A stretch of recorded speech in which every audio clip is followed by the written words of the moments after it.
Good evening. I'm Barbara Walters, moderator of the last of the debates of 1976 between Gerald R. Ford, Republican candidate for president, and Jimmy Carter, Democratic candidate for president.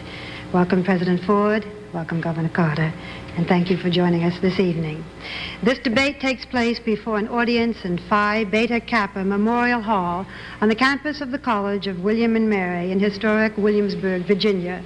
It is particularly appropriate in this bicentennial year that we meet on these grounds to hear this debate.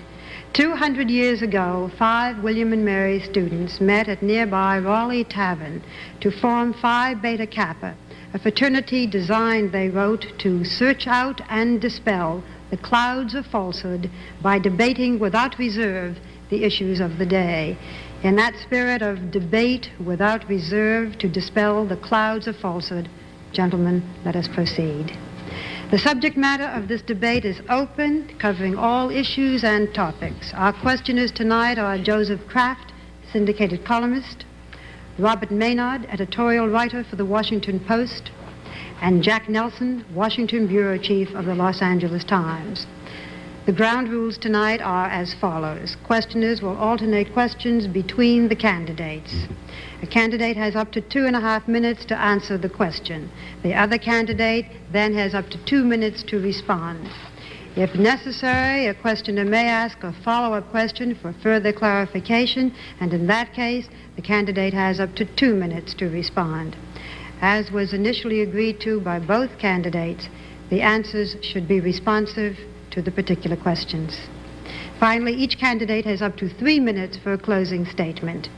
President Ford and Governor Carter do not have prepared notes or comments with them this evening, but they may make notes and refer to them during the debate. It has been determined that President Ford would take the first question in this last debate, and Mr. Kraft, you have that first question for President Ford.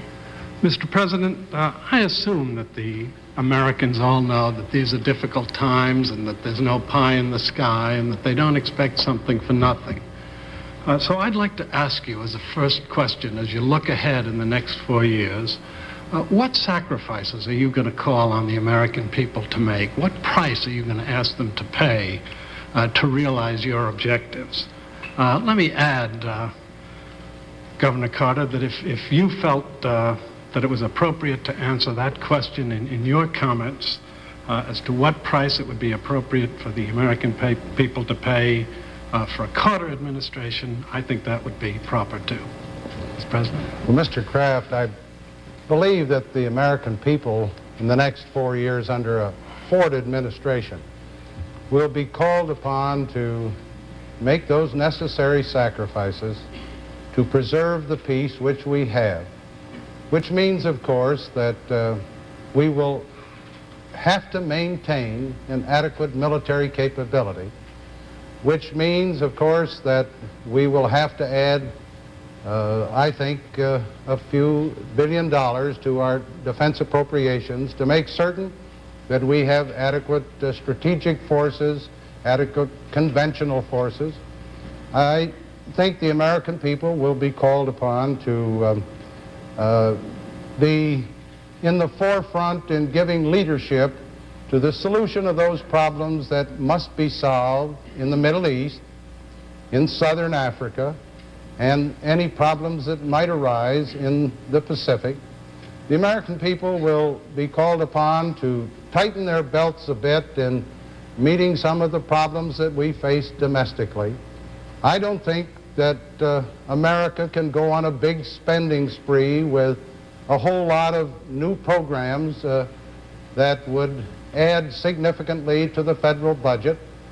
I believe that the American people, if given the leadership that I would expect to give, would be willing to give this thrust to preserve the peace and the necessary restraint at home to hold the lid on spending so that we could, I think, have a long overdue and totally justified tax decrease for the middle income people. And then with the economy that would be generated from a restraint on spending and a tax reduction primarily for the middle income people, then I think the American people would be willing to make those sacrifices for peace and prosperity in the next 4 years. Could I be a little bit more specific, Mr. President? Doesn't surely. your policy really imply that we're going to have a pretty high rate of unemployment over a fairly long time, that growth is going to be fairly slow, and that we're not going to be able to do very much in the next 4 or 5 years to meet the basic agenda of our national needs in the cities, in health, in transit, and a whole lot of other things like that? Not at all. Aren't those the real costs? No, Mr. Kraft, we're spending very significant amounts of money now, some $200 billion a year, almost 50% of our total federal expenditure by the federal government at the present time for human needs. Now, we will probably have to increase that to some extent, but we don't have to have growth in spending that will blow the lid off and add to the problems of inflation. I believe we can meet the problems within the cities of this country and still give a tax reduction. I've proposed, as you know, a reduction to increase the personal exemption from $750 to $1,000. With the fiscal program that I have, and if you look at the projections, it shows that we will reduce unemployment, that we will continue to win the battle against inflation, and at the same time give the kind of quality of life that I believe is possible in America. A job, a home for all those that will work and save for it, safety in the streets, health care that is affordable. These things can be done if we have the right vision and the right restraint and the right leadership. Thank you. Governor Carter, your response, please. Well, I might say, first of all, that I think in case of the Carter administration, the sacrifices would be much less. Mr. Ford's own environmental agency has projected a 10% unemployment rate by 1978 if he's president. The American people are ready to make sacrifices if they're part of the process, if they know that they will be helping to make decisions and won't be excluded from being an involved party to the national purpose. The major effort that we must put forward is to put our people back to work. And I think that this is one example where a lot of people have selfish, grasping ideas now. I remember 1973 and the depth of the energy crisis when President Nixon called on the American people to make a sacrifice, to cut down on the waste of gasoline, to cut down on the speed of automobiles. There was a tremendous surge of patriotism there. I want to make a sacrifice for my country. I think we could call together with strong leadership in the White House, business, industry, and labor, and say, let's have voluntary price restraints. Let's lay down some guidelines so we don't have continuing inflation. We can also have an end to the extremes. We now have one extreme, for instance, of some welfare recipients who, by taking advantage of the welfare laws, the housing laws, the Medicaid laws, and the food stamp laws, make over $10,000 a year, and they don't have to pay any taxes on it. At the other extreme, just 1% of the richest people in our country derive 25% of all the tax benefits. So both those extremes grasp for advantage, and the person who has to pay that expense is a middle-income family who's still working for a living, and they have to pay for the rich who have privilege and for the poor who are not working. But I think that a balanced approach, with everybody being part of it, and a striving for unselfishness, could help, as it did in 1973, to let people sacrifice for their own country. I know I'm ready for it. I think the American people are too. Thank you. Mr. Maynard, your question to Governor Carter. Governor, by all indications, the voters are so turned off by this election campaign so far that only half intend to vote. One major reason for this apathetic electorate appears to be the low level at which this campaign has been conducted. It has digressed frequently from important issues into allegations of blunder and brainwashing and fixations on lust and Playboy. What responsibility do you accept for the low level of this campaign for the nation's highest office? I think the major reason for a decreasing participation that we've experienced ever since 1960 has been the deep discouragement of the American people about the performance of public officials. When you've got 7.5, 8 million people out of work, and you've got 3 times as much inflation as you had during the last 8-year Democratic administration, when you have the highest deficits in history, when you have it becoming increasingly difficult for a family to put a child through college or to own a home, there's a natural inclination to be turned off. Also in the aftermath of Vietnam and Cambodia and Watergate and the CIA revelations, people have felt that they've been betrayed by public officials. I have to admit that in the heat of a campaign, I've been in 30 primaries during the springtime. I've been campaigning for 22 months. I've made some mistakes. And I think this is part of just being a human being. I have to say that my campaign's been an open one. And the Playboy thing has been of very great concern to me. I don't know how to deal with it exactly. I agreed to give the interview to Playboy. Other people have done it who are notable. Governor Jerry Brown, Walter Cronkite, Albert Schweitzer, Mr. Ford's own Secretary of Treasury, Mr. Simon, William Buckley, many other people.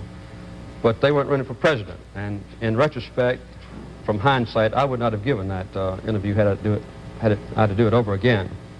If I should ever decide in the future to discuss my deep Christian beliefs and condemnation and sinfulness, I'll use another forum besides Playboy. But I can say this, I'm doing the best I can to get away from that. And during the next 10 days, the American people will not see the Carter campaign running television advertisements and newspaper advertisements based on a personal attack on President Ford's character. I believe that the opposite is true with President Ford's campaign. And I hope that we can leave those issues in this next 10 days about personalities and mistakes of the past. We've both made some mistakes. And talk about unemployment, inflation, housing, education, taxation, government organization, stripping away of secrecy, and the things that are crucial to the American people. I regret the things in my own long campaign that have been mistaken, but I'm trying to do away with those the last 10 days. Thank you, Governor Carter. President Ford, your response. I believe that the American people have been turned off in this election, Mr. Maynard, for a variety of reasons. We have seen on Capitol Hill, in the Congress, a great many allegations of wrongdoing, of alleged immorality. Those are very disturbing to the American people. They wonder how an elected representative can serve them and participate in such activities serving in the Congress of the United States. Yes, and I'm certain many Americans were turned off by the revelations of Watergate, a very bad period of time in American political history. Yes, and thousands, maybe millions of Americans were turned off because of the problems that came out of our involvement in Vietnam. But on the other hand, I found on July 4th of this year a new spirit born in America. We were celebrating our bicentennial, and I find that there is a movement as I travel around the country of greater interest in this campaign. Now, like any hardworking person seeking public office, in the campaign, inevitably, sometimes you will use rather graphic language, and I'm guilty of that, just like I think most others in the political arena.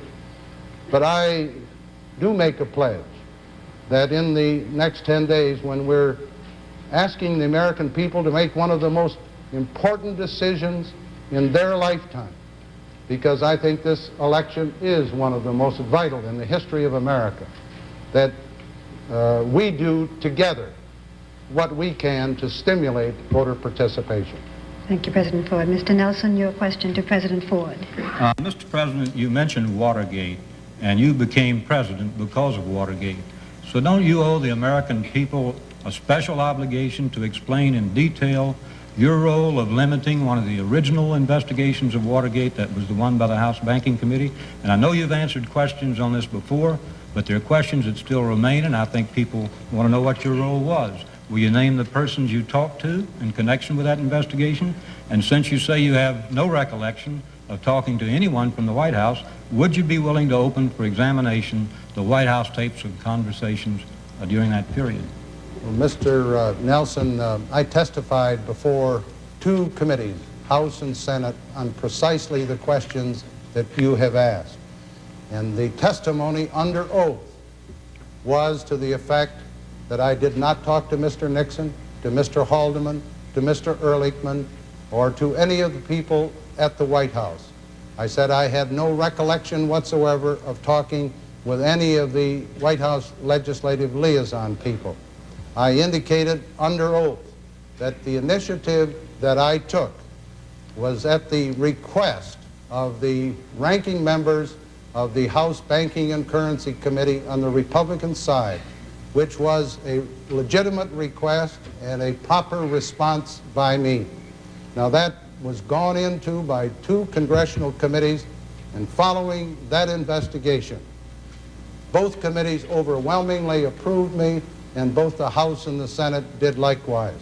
Now, in the meantime, the special prosecutor, within the last few days, after an investigation himself, said there was no reason for him to get involved because he found nothing that would justify it. And then just a day or 2 ago, the Attorney General of the United States made a further investigation and came to precisely the same conclusion. Now, after all of those investigations by objective, responsible people, I think the matter is closed once and for all. But to add one other feature, I don't control any of the tapes. Those tapes are in the jurisdiction of the courts, and I have no right to say yes or no. But all the committees, the Attorney General, the Special Prosecutor, all of them have given me a clean bill of health. I think the matter is settled once and for all. Well, Mr. President, if I do say so, though, the question is that I think you still have not gone into details about what your role in it was. And I don't think there was any question about whether or not there was a criminal prosecution, but whether you have told the American people your entire involvement in it, and whether you would be willing, even though you don't control the tapes, whether you would be willing to ask that the tapes be released for examination. That's for the proper authorities who have control over those tapes to make that decision. I have given every bit of evidence, answered every question that's been asked me by any senator or any member of the House, plus the fact that the special prosecutor on his own initiation and the Attorney General on his initiation, the highest law enforcement official in this country, all of them have given me a clean bill of health. And I've told everything I know about it. I think the matter is settled once and for all. Governor Carter, your response. I don't have any response. Thank you. Then we will have the next question from Mr. Kraft to Governor Carter. Governor Carter, the next big crisis spot in the world may be Yugoslavia. President Tito is old and sick, and there are divisions in his country. It's pretty certain that the Russians are going to do everything they possibly can after Tito dies to force Yugoslavia back into the Soviet camp. But last Saturday you said, and this is a quote, "I would not go to war in Yugoslavia even if the Soviet Union sent in troops." Doesn't that statement practically invite the Russians to intervene in Yugoslavia? Doesn't it discourage Yugoslavs who might be tempted to resist? Governor Carter, your response. I don't have any response. Thank you. Then we will have the next question from Mr. Kraft to Governor Carter. Governor Carter, the next big crisis spot in the world may be Yugoslavia. President Tito is old and sick, and there are divisions in his country. It's pretty certain that the Russians are going to do everything they possibly can after Tito dies to force Yugoslavia back into the Soviet camp. But last Saturday you said, and this is a quote, "I would not go to war in Yugoslavia even if the Soviet Union sent in troops." Doesn't that statement practically invite the Russians to intervene in Yugoslavia? Doesn't it discourage Yugoslavs who might be tempted to resist? And wouldn't it have been wiser on your part to say nothing and to keep the Russians in the dark, as President Ford did, and as I think every president has done since President Truman? In the last 2 weeks, I've had a chance to talk to two men who have visited the Soviet Union, Yugoslavia, and China. One is Governor April Harriman, who visited the Soviet Union and Yugoslavia. And the other one is James Schlesinger, whom I think you accompanied to China. I got a complete report back from those countries, from these two distinguished gentlemen. Mr. Harriman talked to the leaders in Yugoslavia, and I think it's accurate to say that there is no prospect, in their opinion, of the Soviet Union invading Yugoslavia should Mr. Tito pass away. The present leadership there is fairly uniform in their purpose. I think it's a close-knit group, and I think it would be unwise for us to say that we will go to war in Yugoslavia if the Soviets should invade, which I think would be an extremely unlikely thing. I have maintained from the very beginning of my campaign, and this was a standard answer that I made in response to the Yugoslavian question, that I would never go to war or become militarily involved in the internal affairs of another country unless our own security was directly threatened. And I don't believe that our security would be directly threatened if the Soviet Union went into Yugoslavia. I don't believe it will happen. I certainly hope it won't. I would take the strongest possible measures, short of actual military action there by our own troops. But I doubt that that would be an eventuality. One quick follow-up. Did Please. you clear the response you made with Secretary Schlesinger and Governor Harriman? No, I did not. President Ford, your response. Well, I firmly believe, Mr. Kraft, that it's unwise for a president to signal in advance what options he might exercise if any international problem arose. I think we all recall with some sadness that at the period of the late 1940s, early 1950s, there were some indications that the United States would not include South Korea in an area of defense. There are some who allege, I can't prove it true or untrue, that such a statement in effect invited the North Koreans to invade South Korea. It's a fact they did. But no president of the United States, in my opinion, should signal in advance to a prospective enemy what his decision might be or what option he might exercise. It's far better for a person sitting in the White House who has a number of options to make certain that the other side, so to speak, doesn't know precisely what you're going to do. And therefore, that was the reason that I would not identify any particular course of action when I responded to a question a week or so ago. Thank you. Mr. Maynard, your question to President Ford, please. Sir, this question concerns your administrative performance as president.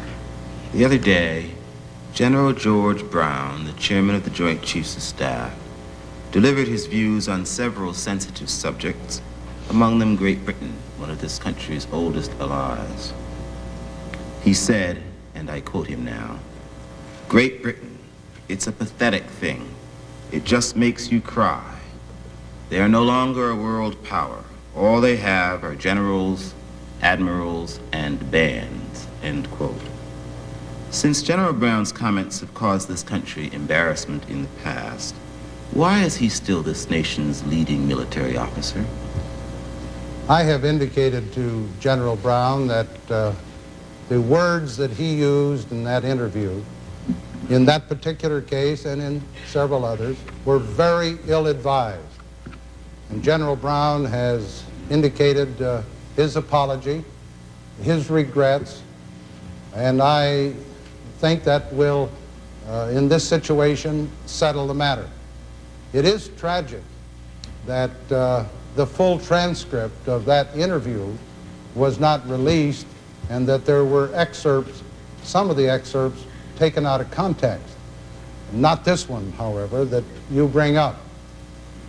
General Brown has an exemplary record of military performance. He served this nation with great skill and courage and bravery for 35 years. And I think it's the consensus of the people who are knowledgeable in the military field that he is probably the outstanding military leader and strategist that we have in America today. Now, he did use ill-advised words, but I think in the fact that he apologized, that he was reprimanded, does permit him to stay on and continue that kind of leadership that we so badly need as we enter into negotiations under the SALT II agreement, or if we have operations that might be developing in the Middle East or in Southern Africa or in the Pacific. We need a man with that experience, that knowledge, that know-how, and I think in light of the fact that he has apologized, would not have justified my asking for his resignation. Thank you. Governor Carter, your response. Well, just briefly, I think this is the second time that General Brown has made a statement for which he did have to apologize, and I know that everybody makes mistakes. I think the first one was related to the unwarranted influence of American Jews on the media and in the Congress. This one concerned Great Britain. I think he said that Israel was a military burden on us and that Iran hoped to reestablish the Persian Empire.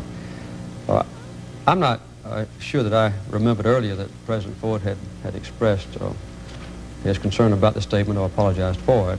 This is something, though, that I think is indicative of a need among the American people to know how the Commander-in-Chief, the President, feels. And I think the only criticism that I would have of Mr. Ford is that immediately when the statement was revealed, perhaps a statement from the President would have been clarifying and a very beneficial thing.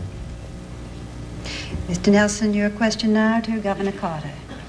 Governor, despite the fact that you've been running for president a long time now, many Americans still seem to be uneasy about you.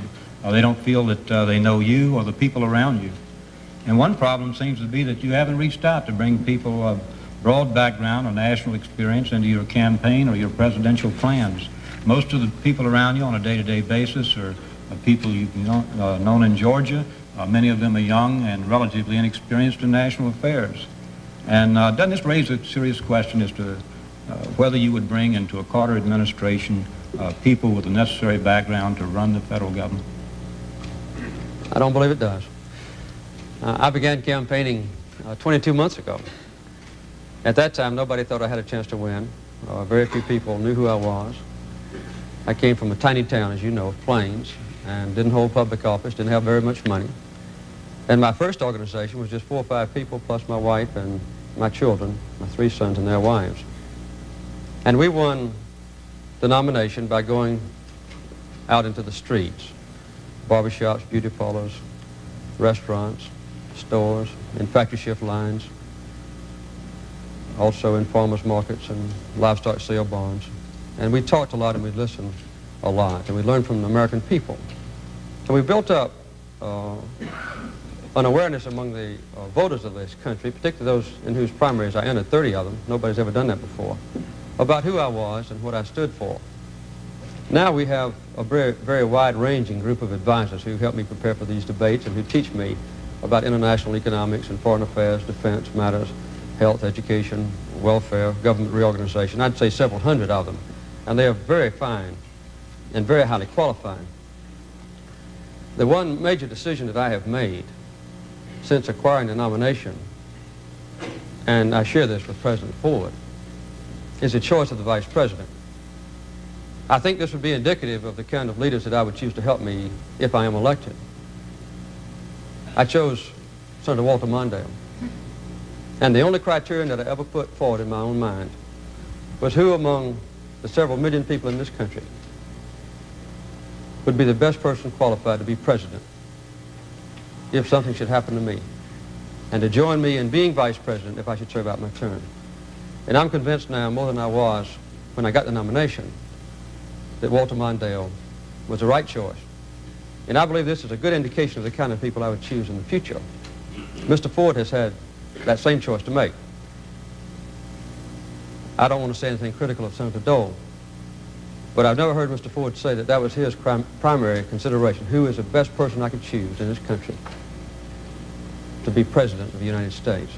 I feel completely at ease knowing that someday Senator Mondale might very well be president.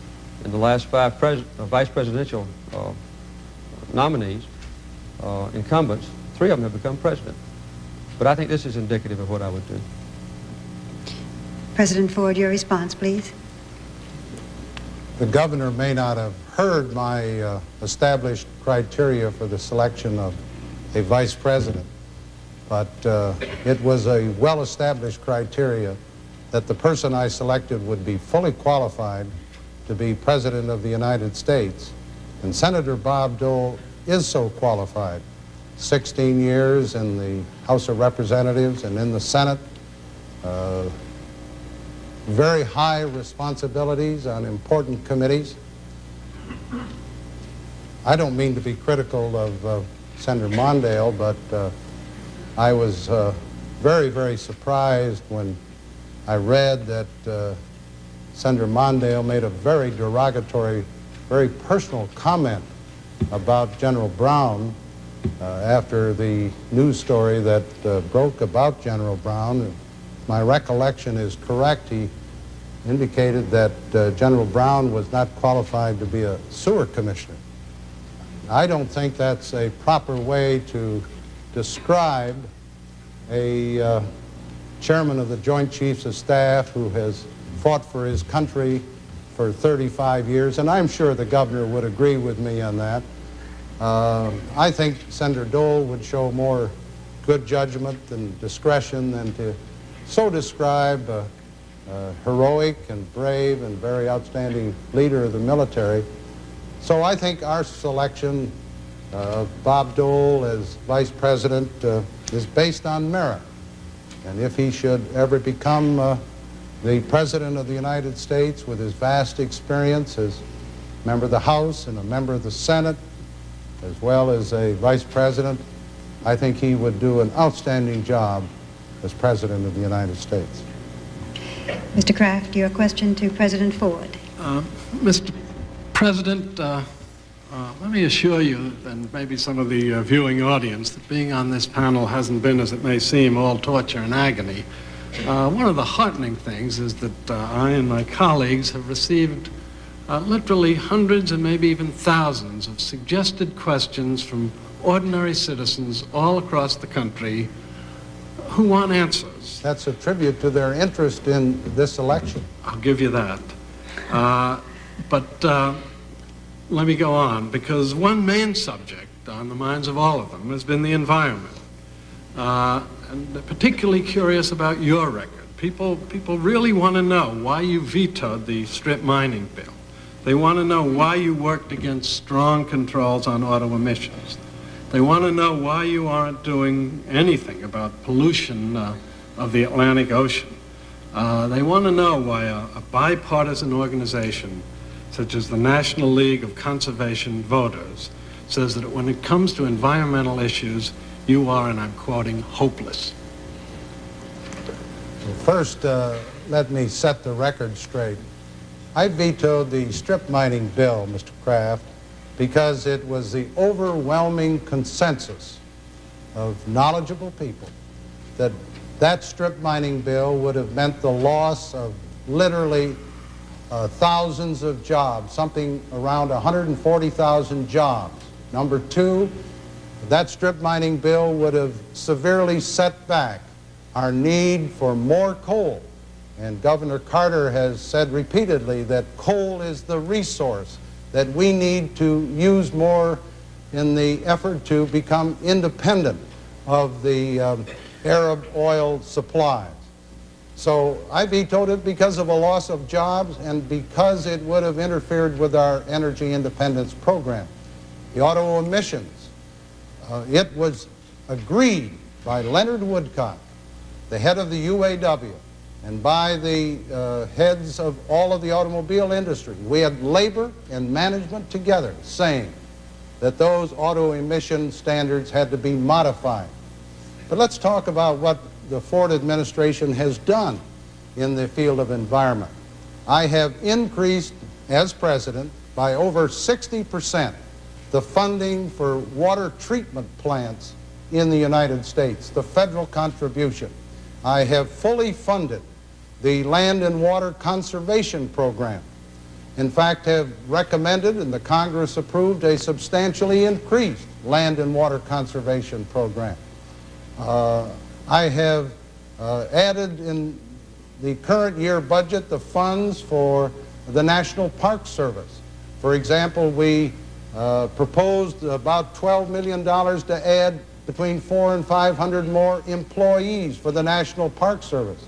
And a month or so ago, I did likewise say over the next 10 years, we should expand double the national parks, the wild wilderness areas, the scenic river areas.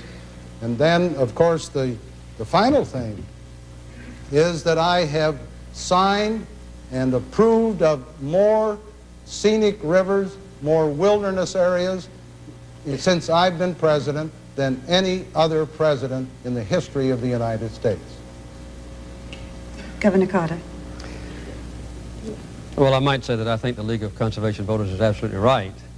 This administration's record on environment is very bad.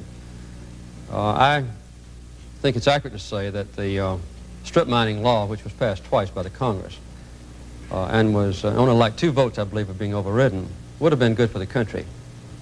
The claim that it would have put 140,000 miners out of work is hard to believe when at the time Mr. Ford vetoed it, the United Mine Workers was supporting the bill, and I don't think they would have supported the bill had they known that they would lose 140,000 jobs. There's been a consistent policy on the part of this administration to lower or to delay enforcement of air pollution standards and water pollution standards. And under both President Nixon and Ford, monies have been impounded that would have gone to cities and others to control water pollution. We have no energy policy. We, I think, are the only developed nation in the world that has no comprehensive energy policy.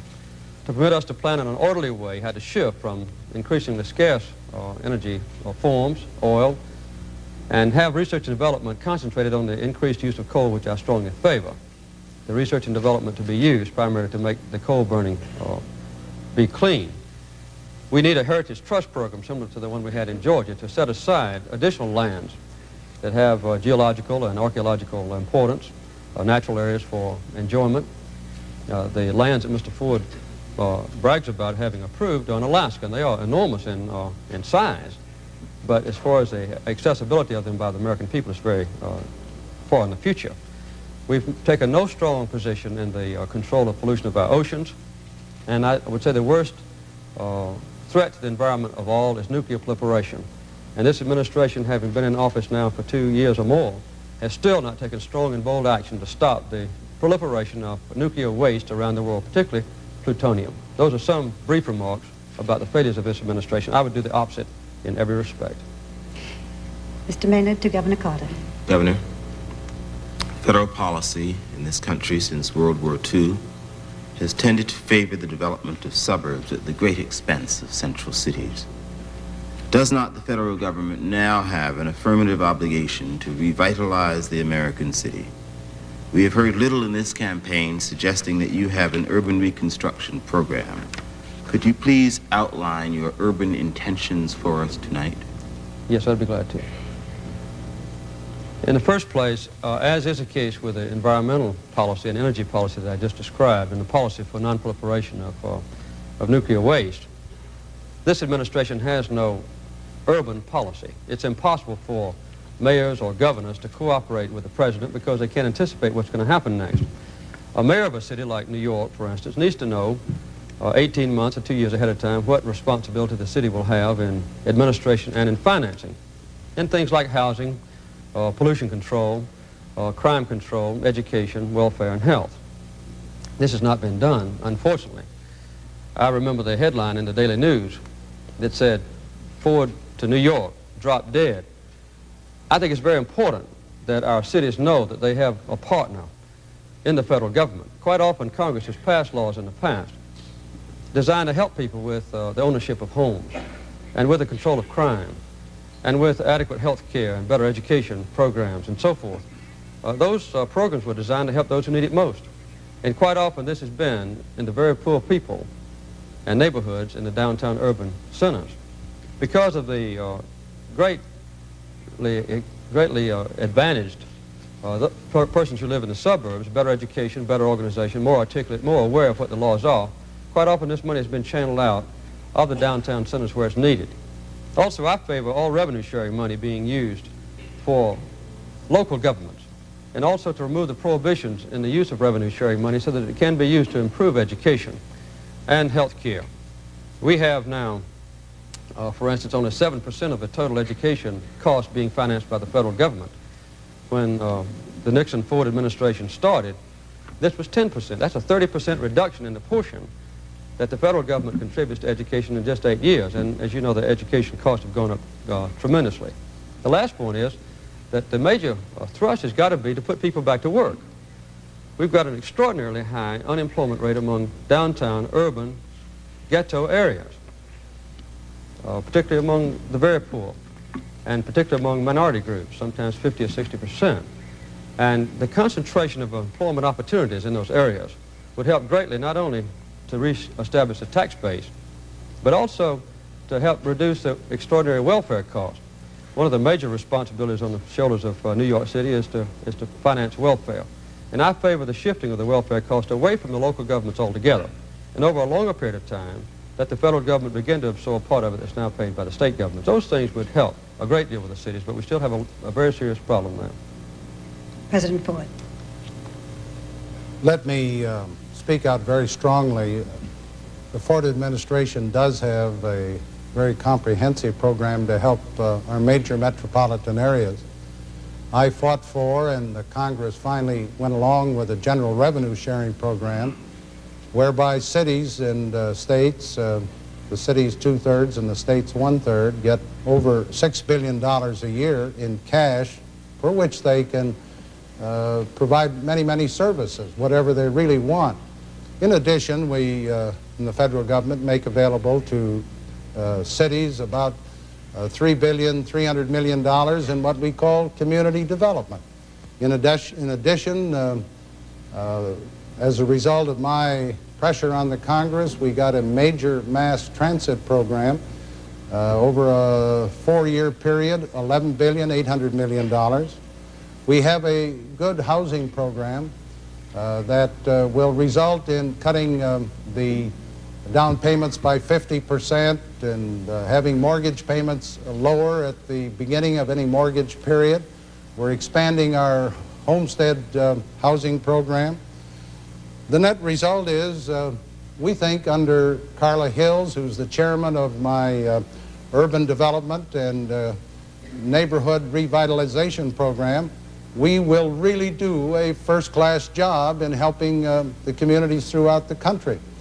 As a matter of fact, that committee under Secretary Hills released about a 75-page report with specific recommendations so we can do a better job the weeks ahead.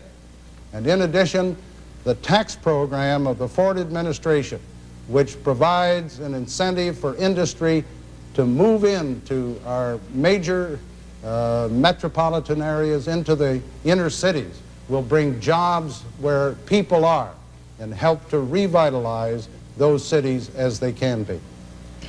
Mr. Nelson, your question next to President Ford. Mr. President, your campaign has run ads in black newspapers saying that, quote, for black Americans, President Ford is quietly getting the job done.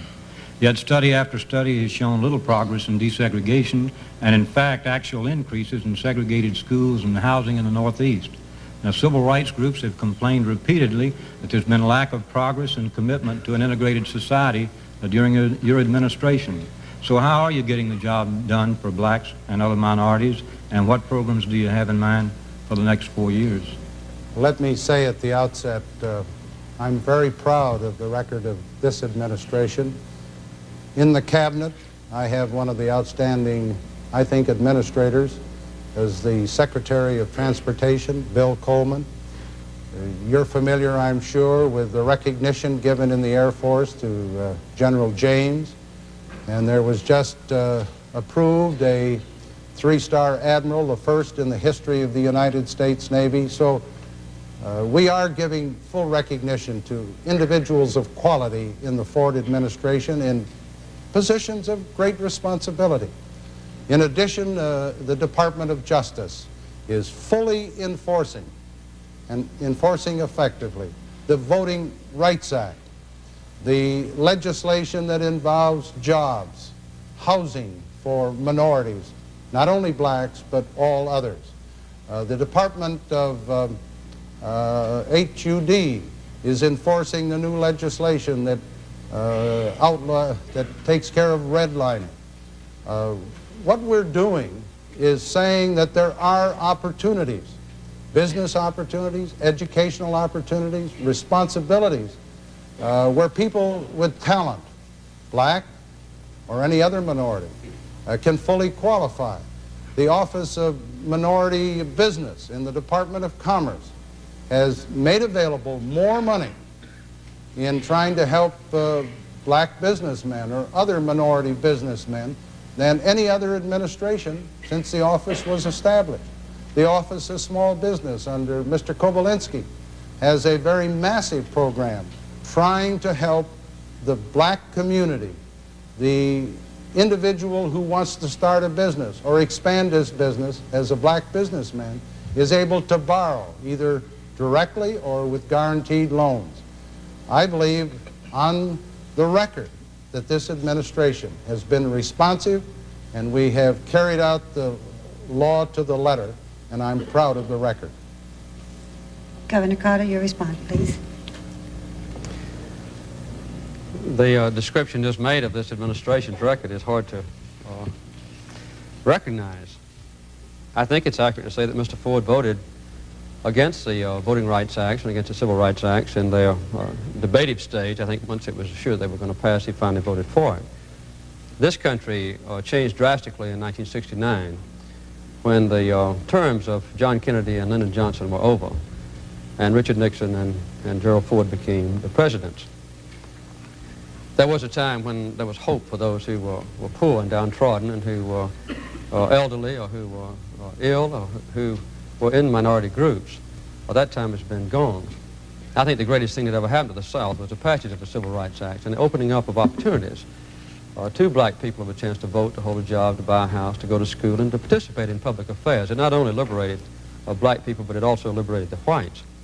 We've seen, in many instances in recent years, a minority affairs section of small loan administration, small business administration, lend a black entrepreneur just enough money to get started and then to go bankrupt. The bankruptcies have gone up in an extraordinary degree. FHA, which used to be a very responsible agency that everyone looked to help own a home, lost $600 million last year. There have been over 1,300 indictments in HUD, over 800 convictions relating just to home loans. And now the federal government has become the world's greatest slum landlord. We've got a 30% or 40% unemployment rate among minority young people. And there's been no concerted effort given to the needs of those who are both poor and black, or poor and who speak a foreign language. And that's where there's been a great generation of despair and ill health and a lack of education, lack of purposefulness, and a lack of hope for the future. But it doesn't take just a quiet, dormant, minimum enforcement of the law. It requires an aggressive searching out and reaching out to help people who especially need it. And that's been lacking in the last 8 years. Mr. Kraft to Governor Carter.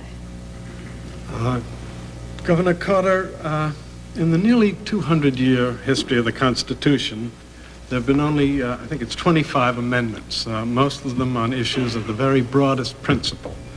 Now we have proposed amendments in many highly specialized causes like gun control, school busing, balanced budget, school prayer, abortion, things like that. Do you think it's appropriate to the dignity of the Constitution to tack on amendments in a wholesale fashion? And which of the ones that I listed, that is balanced budget, school busing, school prayer, abortion, control. Which of those would you really work hard to support if you were president? I would not work hard to support any of those. We've always had, I think, a lot of constitutional amendments proposed, but the passage of them has been fairly slow and few and far between. In the 200-year history, there's been a very cautious approach to this. But quite often we have a transient problem. I'm strongly against abortion. I think abortion's wrong. I don't think the government ought to do anything to encourage abortion, but I don't favor a constitutional amendment on the subject. But short of the constitutional amendment, and within the confines of the Supreme Court rulings, I'll do everything I can to minimize the need for abortions with better sex education, family planning, with better adoptive procedures. I personally don't believe that the federal government ought to finance abortions, but I draw the line and don't support the constitutional amendment. However, I honor the right of people who seek the constitutional amendments on school busing, on prayer in the schools, and on abortion. But among those you named, I won't actively work for the passage of any of them. President Ford, your response, please. I support the Republican platform, which calls for a constitutional amendment that would outlaw abortions.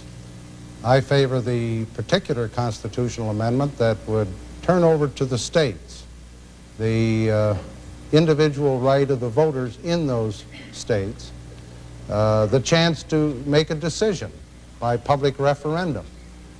I call that the People's Amendment.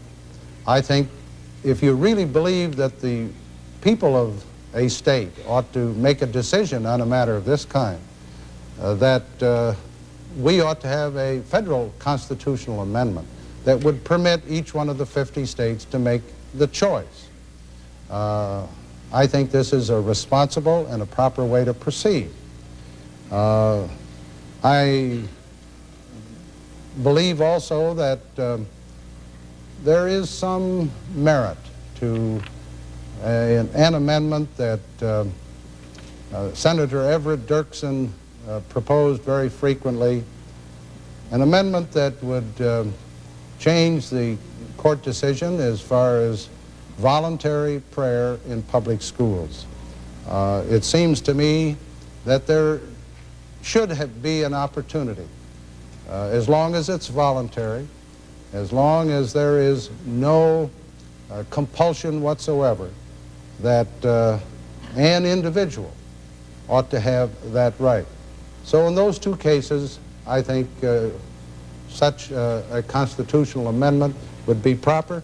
And I really don't think in either case they're trivial matters. I think they're matters of very deep conviction as far as many, many people in this country believe. And therefore, they shouldn't be treated lightly. But they're matters that are important, and in those two cases, I would favor them. Mr. Maynard to President Ford. Mr. President, twice you have been the intended victim of would-be assassins using handguns. Yet, you remain a steadfast opponent of substantive handgun control. There are now some 40 million handguns in this country, going up at the rate of 2.5 million a year. And tragically, those handguns are frequently purchased for self-protection and wind up being used against a relative or a friend. In light of that, why do you remain so adamant in your opposition to substantive gun control in this country? Mr. Maynard, the record of gun control, whether it's in one city or another, or in some states, does not show that the registration of a gun, handgun, or the registration of the gun owner has in any way whatsoever decreased the crime rate or the use of that gun in the committing of a crime. The record just doesn't prove that such legislation or action by a local city council is effective. What we have to do, and this is the crux of the matter, is to make it very, very difficult for a person who uses a gun in the commission of a crime to stay out of jail. If we make the use of a gun in the commission of a crime a serious criminal offense, and that person is prosecuted, then, in my opinion, we are going after the person who uses the gun for the wrong reason. I don't believe in the registration of handguns or the registration of the handgun owner. That has not proven to be effective. And therefore, I think the better way is to go after the criminal, the individual who commits a crime in the possession of a gun and uses that gun for a part of his criminal activity. Those are the people who ought to be in jail. And the only way to do it is to pass strong legislation so that once apprehended, indicted, convicted, they'll be in jail and off the streets and not using guns in the commission of a crime. But, Mr. President, don't you think that the proliferation of the availability of handguns contributes to the possibility of those crimes being committed? And there's a second part to my follow-up very quickly. There are, as you know and as you've said, jurisdictions around the country with strong gun control laws.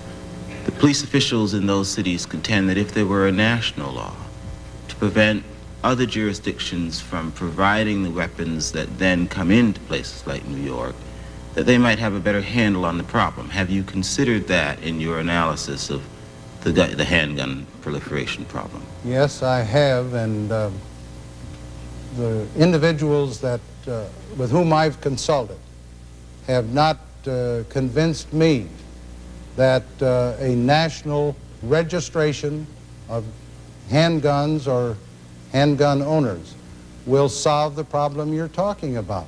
The person who wants to use a gun for an illegal purpose can get it whether it's registered or outlawed.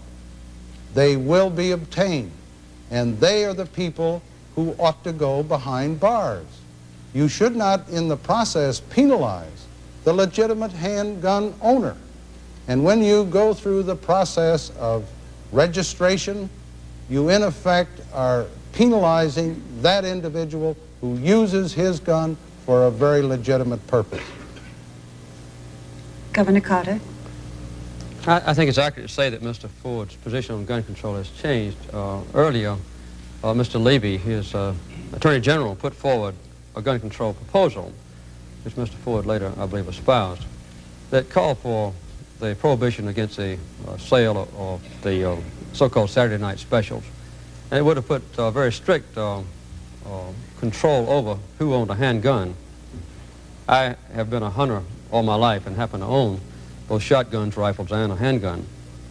And the only purpose that I would see in registering handguns, and not long guns of any kind, would be to prohibit the ownership of those guns by those who've used them in the commission of a crime, or who have been proven to be mentally incompetent to own a gun. I believe that limited approach to the question would be advisable and I think adequate. But that's as far as I would go with it. Mr. Nelson to Governor Carter. Governor, you've said the Supreme Court of today is, as you put it, moving back in the proper direction in rulings that have limited the rights of criminal defendants. And you've compared the present Supreme Court under Chief Justice Berger very favorably with the more liberal court that we had under Chief Justice Warren. So exactly what are you getting at? And can you elaborate on the kind of court you think this country should have? And can you tell us the kind of qualifications and philosophy you would look for as president in making Supreme Court appointments? While I was governor of Georgia, although I'm not a lawyer, we had complete reform of the Georgia court system. We streamlined the structure of the court, put in administrative officers, put a unified court system in, required that all severe sentences be reviewed for uniformity, and in addition to that, put forward a proposal that was adopted and used throughout my own term of office of selection of all judges and district attorneys or prosecuting attorneys on the basis of merit. Every time I had a vacancy on the Georgia Supreme Court, and I filled 5 of those vacancies out of 7 total, and about half the Court of Appeals judges, about 35% of the trial judges, I was given from an objective panel the 5 most highly qualified persons in Georgia. And from those 5, I always chose the first or second one. So merit selection of judges is the most important single criterion. And I would institute the same kind of procedure as president, not only in judicial appointments, but also in diplomatic appointments. Secondly, I think that the Burger Court has fairly well confirmed the major and most far-reaching and most controversial decisions of the Warren Court. Civil rights has been confirmed by the Burger Court, hasn't been reversed, and I don't think there's any inclination to reverse those basic decisions. The one-man, one-vote rule, which is a very important one that struck down the unwarranted influence in the legislature of partially populated areas of the states. The right of indigent or very poor accused persons to legal counsel. I think the Burger Court has confirmed that basic and very controversial decision of the Warren Court. Also, the protection of an arrested person against unwarranted persecution in trying to get a false confession. But now I think there have been a couple of instances where the Burger Court has made technical rulings where an obviously guilty person was later found to be guilty. And I think that in that case, some of the more liberal members of the so-called Warren Court agreed with those decisions. But the only thing that I have pointed out was what I've just said, and that there was a need to clarify the technicalities so that you couldn't be forced to release a person who was obviously guilty just because of a small technicality in the law. And that's a reversal of position by the Burger Court, with which I do agree. Well, Governor, I don't believe you answered my question, though, about the kinds of people you would be looking for the court, the type of philosophy you would be looking for if you were making appointments to the Supreme Court as president. Okay, I thought I answered it by saying that it would be on the basis of merit. Once the search and analysis procedure had been completed, and once I'm given a list of the 5 or 7 or 10 best qualified persons in the country, I would make a selection from among those persons. If the list was, in my opinion, fairly uniform, if there was no outstanding person, then I would undoubtedly choose someone who would most accurately reflect my own basic political philosophy as best I could determine it, which would be to continue the progress that has been made under the last 2 courts, the Warren Court and the Burger Court.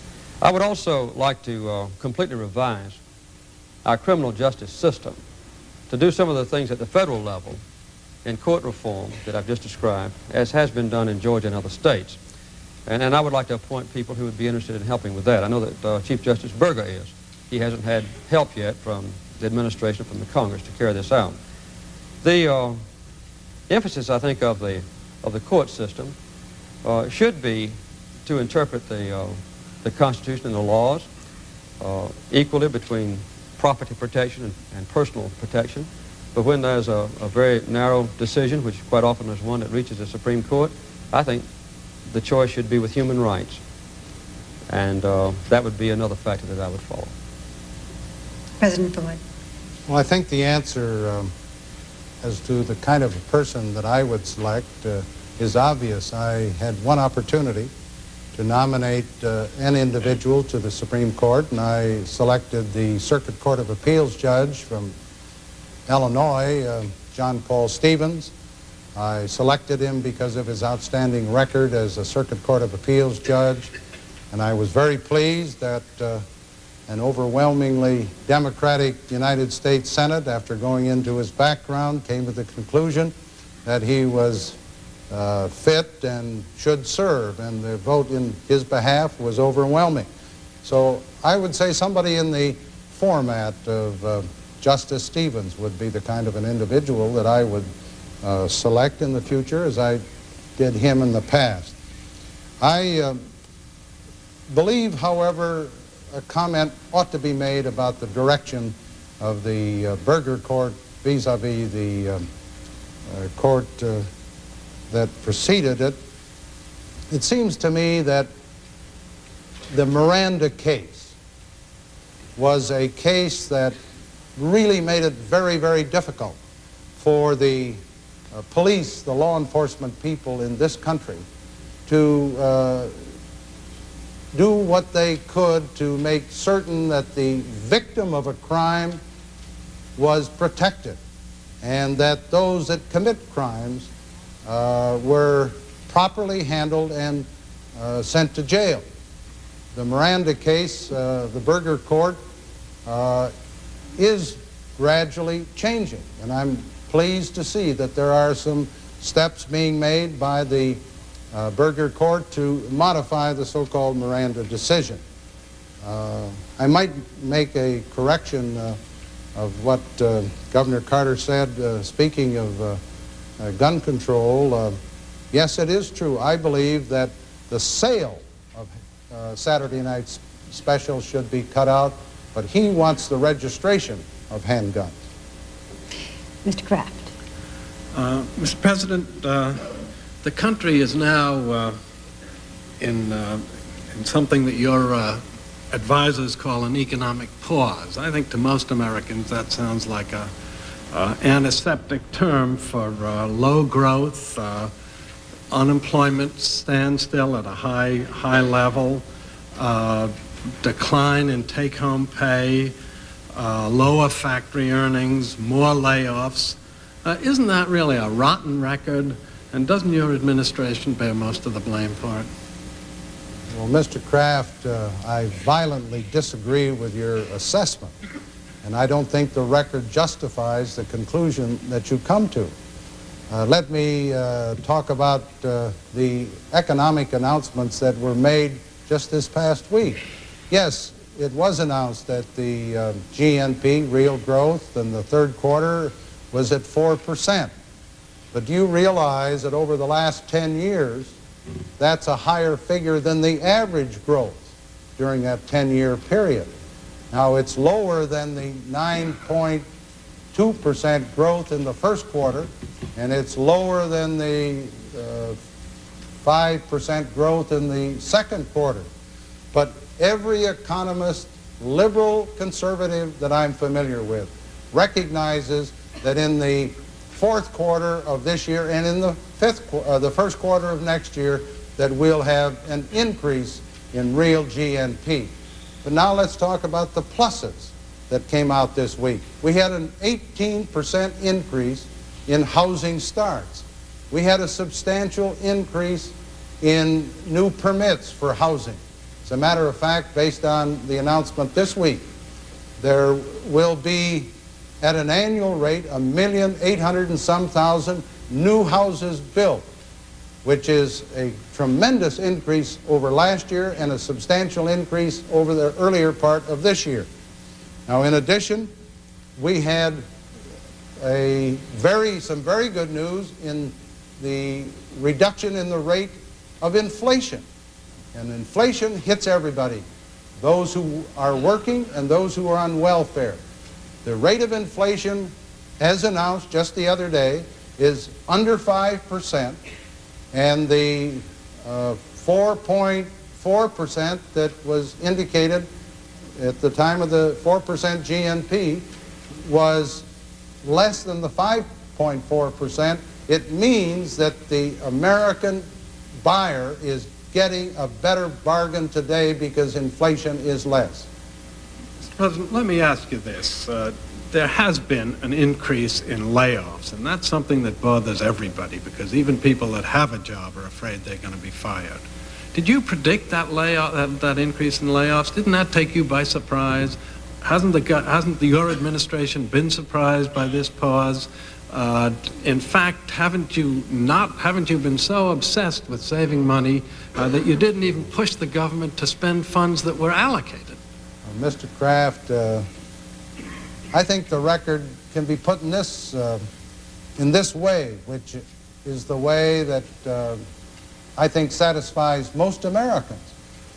Since the depths of the recession, we have added 4 million jobs. Most importantly, consumer confidence, as surveyed by the reputable organization at the University of Michigan, is at the highest since 1972. In other words, there is a growing public confidence in the strength of this economy.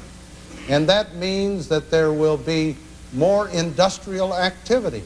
It means that there will be a reduction in the unemployment. It means that there will be increased hires. It means that there will be increased employment.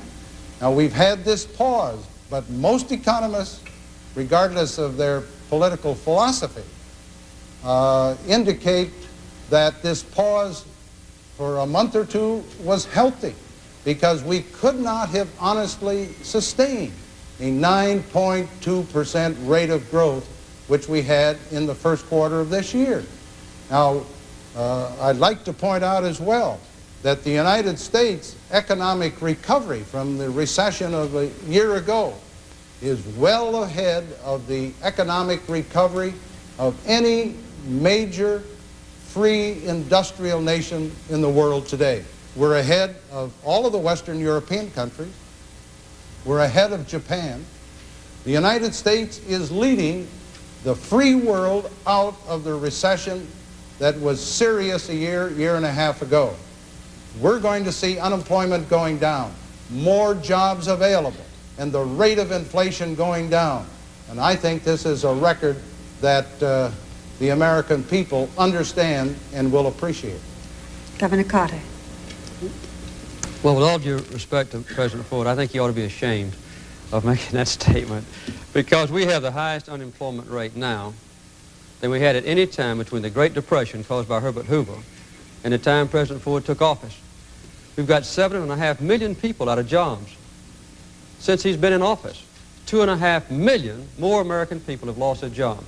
In the last 4 months alone, 500,000 Americans have gone on the unemployment roll. In the last month, we've had a net loss of 163,000 jobs. Anybody who says that the inflation rate is in good shape now ought to talk to the housewives. One of the overwhelming results that I've seen in polls is that people feel that you can't plan anymore. There's no way to make a prediction that my family might be able to own a home or to put my kid through college. Savings accounts are losing money instead of gaining money. Inflation is robbing us. Under the present administration, Nixon's and Ford's, we've had 3 times the inflation rate that we experienced under President Johnson and President Kennedy. The economic growth is less than half today what it was at the beginning of this year. And housing starts, he compares the housing starts with last year. I don't blame him, because in 1975 we had fewer housing starts in this country, fewer homes built than any year since 1940. That's 35 years. And we've got a 35% unemployment rate in many areas of this country among construction workers. Now, Mr. Ford hasn't done anything about it. And I think this shows a callous indifference to the families that have suffered so much. He has vetoed bills passed by Congress within the congressional budget guidelines, job opportunities for 2 million Americans. We'll never have a balanced budget. We'll never meet the needs of our people. We'll never control the inflationary spiral as long as we have 7.5 or 8 million people out of work who are looking for jobs. And we've probably got 2.5 more million people who are not looking for jobs anymore because they've given up hope. That is a very serious indictment of this administration. It's probably the worst one of all. Mr. Maynard. Governor Carter, you entered this race against President Ford with a 20-point lead or better in the polls. And now it appears that this campaign is headed for a photo finish. You've said how difficult it is to run against a sitting president. But Mr. Ford was just as much an incumbent in July when you were 20 points ahead as he is now. Can you tell us what caused the evaporation of that lead, in your opinion? Well, that's not exactly an accurate description of what happened. When I was that far ahead, it was immediately following the Democratic Convention and before the Republican Convention. At that time, 25 or 30% of the Reagan supporters said that they would not support President Ford. But as occurred at the end of the Democratic Convention, the Republican Party unified itself. And I think immediately following the Republican Convention, there was about a 10-point spread. I believe that, to be accurate, I had 49%, President Ford had 39%. The polls are good indications of fluctuations, but they vary widely one from another. And the only poll I've ever followed is the one that is taken on Election Day. I was in 30 primaries in the spring, And at first it was obvious that I didn't have any standing in the poll. As a matter of fact, I think when Gallup ran their first poll in December of 1975, they didn't put my name on the list. They had 35 people on the list. My name wasn't even there. And at the beginning of the year, I had about 2%. So the polls, to me, are interesting, but they don't determine, my hopes or my despair. I campaign among people. I've never depended on powerful political figures to put me in office. I have a direct relationship with hundreds of thousands of people around the country who are actively campaigning for me. In Georgia alone, for instance, I got 84% of the vote, and I think there were 14 people in addition to myself on the ballot. And Governor Wallace had been very strong in Georgia. That's an overwhelming support from my own people who know me best. And today, we have about 500 Georgians at their own expense, just working people who believe in me, spread around the country, involved in the political campaign. So the polls are interesting, but I don't know how to explain the fluctuations. I think a lot of it depends on current events, sometimes foreign affairs, sometimes domestic affairs. But I think our hold of support among those who are crucial to the election has been fairly steady. And my success in the primary season was, I think, notable for a newcomer from someone who's outside Washington, who never has been a part of the Washington establishment. And I think that we'll have a good result on November the 2nd for myself, and I hope for the country. President Ford, your response. I think the increase in the prospects, as far as I'm concerned, and the less favorable prospects for Governor Carter reflect that Governor Carter is inconsistent in many of the positions that he takes. He tends to distort on a number of occasions. Just a moment ago, for example, he was indicating that in the 1950s, for example, that unemployment was very low. He fails to point out that in the 1950s, we were engaged in the war in Vietnam. In Korea. We had 3,500,000 young men in the Army, Navy, Air Force, and Marines. That's not the way to end unemployment or to reduce unemployment. At the present time, we're at peace. We have reduced the number of people in the Army, Navy, Air Force, and Marines from 3,500,000 to 2,100,000. We are not at war. We have reduced the military manpower by 1,400,000. If we had that many more people in the Army, the Navy, the Air Force, and Marines, our unemployment figure would be considerably less. But this administration doesn't believe the way to reduce unemployment is to go to war or to increase the number of people in the military.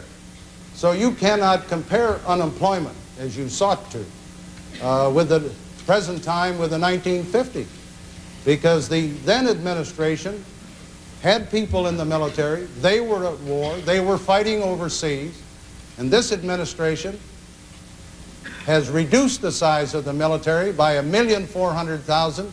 They're in the civilian labor market, and they're not fighting anywhere around the world today. Thank you, gentlemen. This will complete our questioning for this debate. We don't have time for more questions and full answers. So now each candidate will be allowed up to 4 minutes for a closing statement. And at the original coin toss in Philadelphia a month ago, it was determined that President Ford would make the first closing statement tonight. President Ford. For 25 years, I served in the Congress under 5 presidents. I saw them work. I saw them make very hard decisions. I didn't always agree with their decisions, whether they were Democratic or Republican presidents. For the last 2 years, I've been the president, and I have found from experience that it's much more difficult to make those decisions than it is to second-guess them. I became president at the time that the United States was in a very troubled time. We had inflation of over 12%. We were on the brink of the worst recession in the last 40 years. We were still deeply involved in the problems of Vietnam. The American people had lost faith and trust and confidence in the presidency itself. That situation called for me to first put the United States on a steady course and to keep our keel well balanced, because we had to face the difficult problems that had all of a sudden hit America. I think most people know that I did not seek the presidency, but I am asking for your help and assistance to be president for the next 4 years. During this campaign, we've seen a lot of television shows, a lot of bumper stickers, and a great many slogans of one kind or another.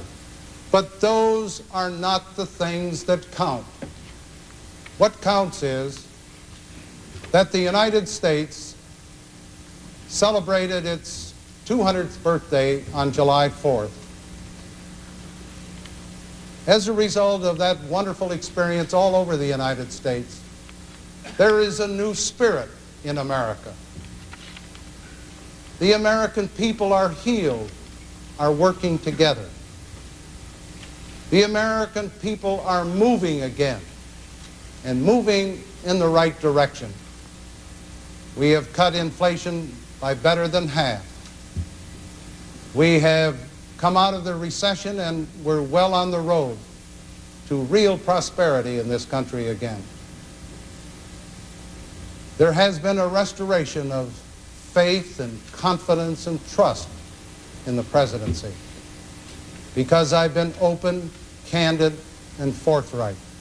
I have never promised more than I could produce, and I have produced everything that I promised. We are at peace. Not a single young American is fighting or dying on any foreign soil tonight. We have peace with freedom. I've been proud to be President of the United States during these very troubled times. I love America just as all of you love America.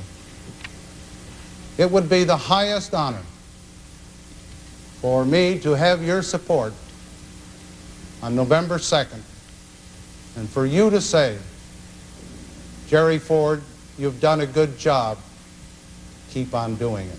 Thank you, and good night. Thank you, President Ford. Governor Carter. Thank you, Barbara. The major purpose of an election for president is to choose a leader. Someone who can analyze the depths of feeling in our country, to set a standard for our people to follow, to inspire our people to reach for greatness, to correct our defects, to answer difficult questions, to bind ourselves together in a spirit of unity. I don't believe the present administration has done that. We have been discouraged, and we've been alienated. Sometimes we've been embarrassed, and sometimes we've been ashamed. Our people are out of work, and there's a sense of withdrawal. But our country is innately very strong. Mr. Ford is a good and decent man, but he's been in office now more than 800 days, approaching almost as long as John Kennedy was in office. I'd like to ask the American people what's been accomplished. A lot remains to be done. My own background is different from his. I was a school board member and a library board member. I served on a hospital authority, and I was in the state senate. I was governor. I'm an engineer, a naval officer, a farmer, a businessman. And I believe we require someone who can work harmoniously with the Congress, who can work closely with the people of this country, and who can bring a new image and a new spirit to Washington. Our tax structure is a disgrace. It needs to be reformed. I was governor of Georgia for 4 years. We never increased sales taxes or income tax or property tax. As a matter of fact, the year before I went out of office, we gave a $50 million refund to the property taxpayers of Georgia. We spend $600 per person in this country, every man, woman, and child, for health care. We still rank 15th among all the nations of the world in infant mortality. And our cancer rate is higher than any country in the world. We don't have good health care. We could have it. Employment ought to be restored to our people. We've become almost a welfare state. We spend now 700% more on unemployment compensation than we did 8 years ago when the Republicans took over the White House. Our people want to go back to work. Our education system can be improved. Secrecy ought to be stripped away from government, and a maximum of personal privacy ought to be maintained. Our housing programs have gone bad. It used to be that the average family could own a house, but now less than a third of our people can afford to buy their own homes. The budget was more grossly out of balance last year than ever before in the history of our country, $65 billion, primarily because our people are not at work. Inflation is robbing us, as we've already discussed, and the government bureaucracy is just a horrible mess. This doesn't have to be. Now, I don't know all the answers. Nobody could. But I do know that if the President of the United States and the Congress of the United States and the people of the United States said, I believe our nation is greater than what we are now. I believe that if we are inspired, if we can achieve a degree of unity, if we can set our goals high enough and work toward recognized goals with industry and labor and agriculture, along with government at all levels, that we can achieve great things. We might have to do it slowly. There are no magic answers to it.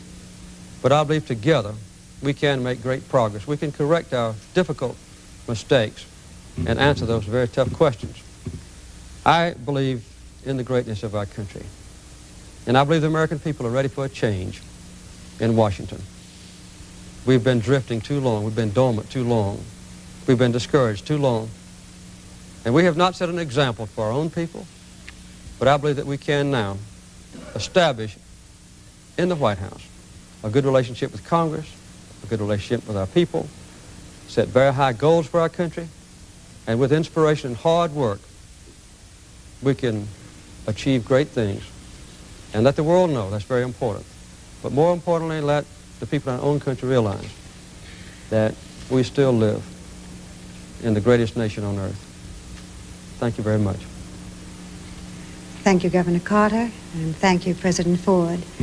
I also would like to thank the audience and my three colleagues, Mr. Kraft, Mr. Maynard, and Mr. Nelson, who have been our questioners.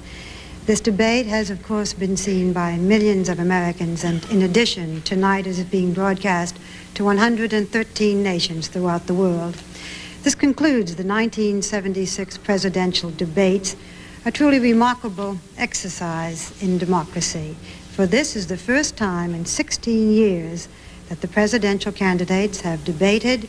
It is the first time ever that an incumbent president has debated his challenger, and the debate included the first between the two vice presidential candidates. And President Ford and Governor Carter, we not only want to thank you, but we commend you for agreeing to come together to discuss the issues before the American people. And our special thanks to the League of Women Voters for making these events possible. In sponsoring these events, the League of Women Voters Education Fund has tried to provide you with the information that you will need to choose wisely. The election is now only 11 days off. The candidates have participated in presenting their views in 3 90-minute debates. And now it's up to the voters. Now it is up to you to participate. The League urges all registered voters to vote on November 2nd for the candidate of your choice. And now from Phi Beta Kappa Memorial Hall on the campus of the College of William and Mary, this is Barbara Walters wishing you all a good evening.